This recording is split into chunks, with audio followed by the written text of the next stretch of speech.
बच्चों, आज हम आपको एक नया चैप्टर बताएंगे, लोकतंत्र और विविधता। लोकतंत्र क्या होता है और इसमें विविधता की क्या भूमिका होती है, इसके बारे में हम आपको बताएंगे। देखो, पहले एक बात आप समझ लो कि लोकतंत्र सामाजिक मतभेदों, विभाजनों एवं असमानताओं की कैसे प्रतिक्रिया करता है तथा किस प्रकार लोकतंत्र सभी सामाजिक विभिन्नताओं, अंतरों और असमानताओं के बीच सामंजस्य बैठाकर उनका समाधान करने की कोशिश करता है, इसके बारे में हम आपसे चर्चा करेंगे। ठीक है, सबसे पहले हम चलते हैं मैक्सिको ओलंपिक की कहानी, जो आपकी किताब में दी हुई है कि मैक्सिको ओलंपिक में क्या हुआ था 1968 में, उसके बारे में हम आपको बता देते हैं। ठीक है, ये मैक्सिको 1968 में वहाँ पर ओलंपिक खेलों का आयोजन किया गया और ये ओलंपिक खेल कुछ मायनों में बहुत ही महत्वपूर्ण हो गए। क्यों महत्वपूर्ण हो गए, इसके बारे में हम आपको चर्चा करेंगे कि ये ओलंपिक खेलों को इतना महत्व क्यों दिया गया, इसके बारे में हम आपको बताएंगे।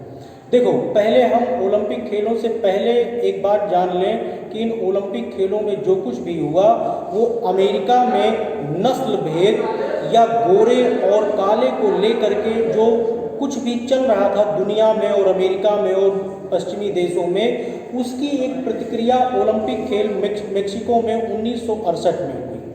क्या प्रतिक्रिया हुई? जब ओलंपिक खेल समाप्त हुए और पदक वितरण का नंबर आया तो मैक्सिको में दो खिलाड़ी टॉमी स्मिथ तथा जॉन कार्लोस ने पदक लेते समय उन्होंने काले दस्ताने पहने। काले दस्ताने माने काले लोगों का प्रतीक, जो कि अमेरिका और पश्चिमी देशों में भेदभाव का शिकार हो रहे थे। उन लोगों ने काले दस्ताने पहने और अपनी मुट्ठियों को बंद कर लिया, माने एकता का प्रतीक काले दस्ताने पहन करके कसी हुई मुट्ठियां लेकर के वो मंच पर जब आए तो एक हड़कंप मच गया, एक हल्ला मच गया कि ये तो काले लोगों के समर्थन में एक राजनीतिक बयानबाजी हो रही है, माने खेलों को अब राजनीतिक रंग दिया जा रहा है। और उसी समय ऑस्ट्रेलिया के धावक माने दौड़ने वाला एक खिलाड़ी, जो कि वो भी पदक का हकदार था, उसका नाम था पीटर नॉर्मन ने अपने साथी खिलाड़ियों का साथ देने के लिए, सपोर्ट करने के लिए, उन्होंने मानवाधिकार का एक बिल्ला लगा करके वो भी मंच पर आकर के खड़े हो गए। और जब पदक वितरण हो गया तो ओलंपिक संघ ने ये माना कि इन लोगों ने खेल की भावना को आहत किया है, इसको एक राजनीति की तरह इस्तेमाल किया है। और ऐसे में इन तीनों लोगों का, माने पीटर नॉर्मन का, टॉमी स्मिथ का और जॉन कार्लोस के पदक वापस ले लिए गए। लेकिन इतने से ही बात खत्म नहीं हुई। ये इस चीज़ के लिए पर्याप्त हो चुका था कि पूरी दुनिया में ये संदेश जा चुका था कि अमेरिका और पश्चिमी देशों में जो काले गोरे का भेदभाव हो रहा है ये समाप्त होना चाहिए। इसका पूरा मैसेज हर जगह पहुंच चुका था। नॉर्मन के फैसले ने अमेरिका में बढ़ते नागरिक अधिकार और आंदोलन के प्रति दुनिया का ध्यान आकर्षित करने में सफलता प्राप्त कर ली थी। अब हम बात करते हैं लोकतंत्र में समानताएं और असमानताएं कैसे काम करती हैं। माने अगर समानता है तो ठीक है, और अगर असमानता है तब क्या क्या होता है।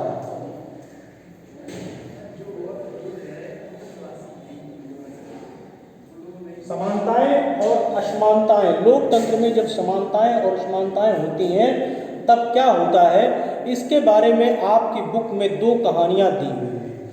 उनको आपको थोड़ा ध्यान से पढ़ना होगा कि इनमें क्या दिया हुआ है।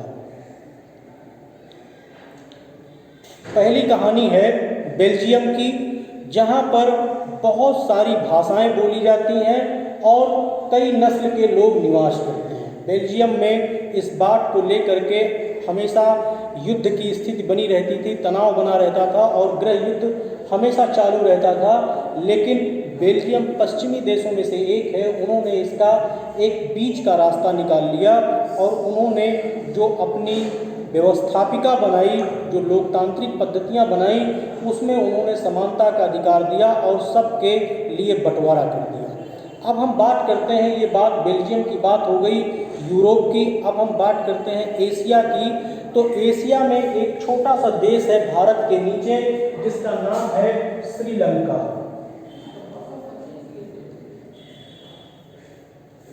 श्रीलंका एक छोटा सा देश है और श्रीलंका में क्या हुआ, श्रीलंका में दो जातियां पाई जाती हैं, सिंघली और तमिल।